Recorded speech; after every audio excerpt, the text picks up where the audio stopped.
பாவங்களும் கிரகங்களும் எப்படி பலன் தருகின்றன. லக்கினாதிபதி 1 2 4 5 7 9 10 11ஆம் வீட்டில் பலம் பெற்றிருந்தால் நல்ல ஆரோக்கியத்திற்கு உதவும்.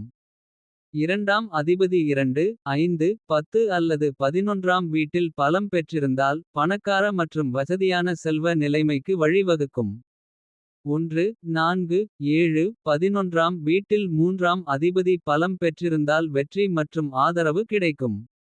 வாழ்க்கை வசதிகள் மற்றும் மகிழ்ச்சிக்காக 4 7 10 11ஆம் வீடுகளில் நான்காம் அதிபதி பலம் பெற்றிருந்தால் சிறப்பை தரும்.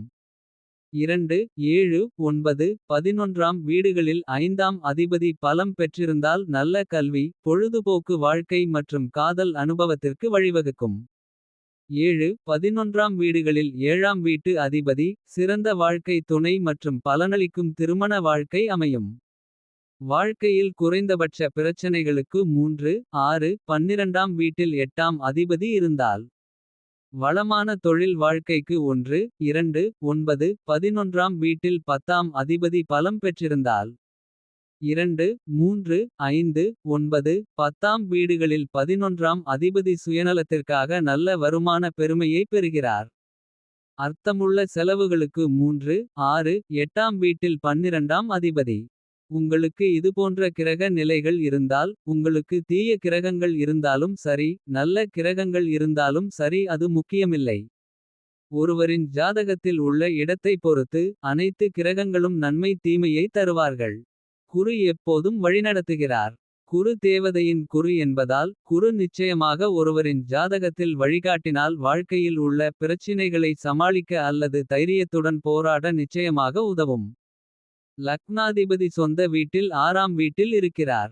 லக்னாதிபதி அதில் அமர்ந்திருக்கும்போது ஆறாம் வீடு தடைகளின் வீடாகும்.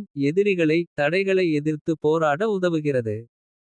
சனி நம்மில் பெரும்பாலோர் சனியை பார்த்து பயப்படுகிறோம். ஆனால் பலம் பெற்ற சனி எப்போதும் கடினமாக உழைக்கவும். மோசமான சூழ்நிலையிலும் பொறுமையை இழக்காமல் இருக்கவும். சொல்ல முடியாத ஆதரவையும் தைரியத்தையும் நமக்கு தருகிறது. 9ஆம் வீடு மற்றும் 9ஆம் அதிபதி அதிர்ஷ்டத்தை தரும். 9ஆம் வீட்டில் அமைந்துள்ள சுப கிரகம். 9ஆம் அதிபதி அல்லது கிரகங்கள் பெரும்பாலான நேரங்களில். ஜாதகருக்கு சுப பலனை தருவார்கள். ஒருவருக்கு வலுவான சந்திரன் இருக்கும்போது. அவர்களை மனரீதியாக வலிமையாக்குகிறது. மேலும் ஜாதகர் எப்போதும் கடவுள் தாயின் ஆசிர்வாதத்தை உணர்கிறார். ஜோதிடத்தின் ஒவ்வொரு விதியும் சரியாக பயன்படுத்தப்படும்போது. சிறப்பாக பலனை தருகிறது.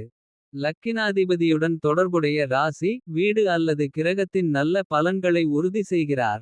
8ஆம் அதிபதியுடன் தொடர்புடைய ராசி. வீடு அல்லது கிரகத்தின் குறைந்தபட்ச முக்கியத்துவத்தை குறைக்கிறார். 10 11ஆம் வீட்டில் இருக்கும் கிரகம் அதிகமாக நன்மைகளை தருகிறது. சில சமயங்களில் நல்ல கிரகம் கூட 4 8ஆம் வீட்டில் இருந்தால் பலனை தருவதற்கு தாமதம் ஏற்படும்.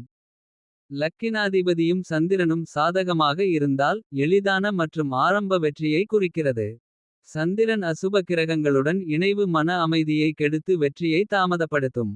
ராகு மகா தசாவில் உள்ள ஒருவர் எப்போதும் எதிர்காலத்தை பற்றியும். கேது கடந்த காலத்தை பற்றியும் கவலைப்படுவார்.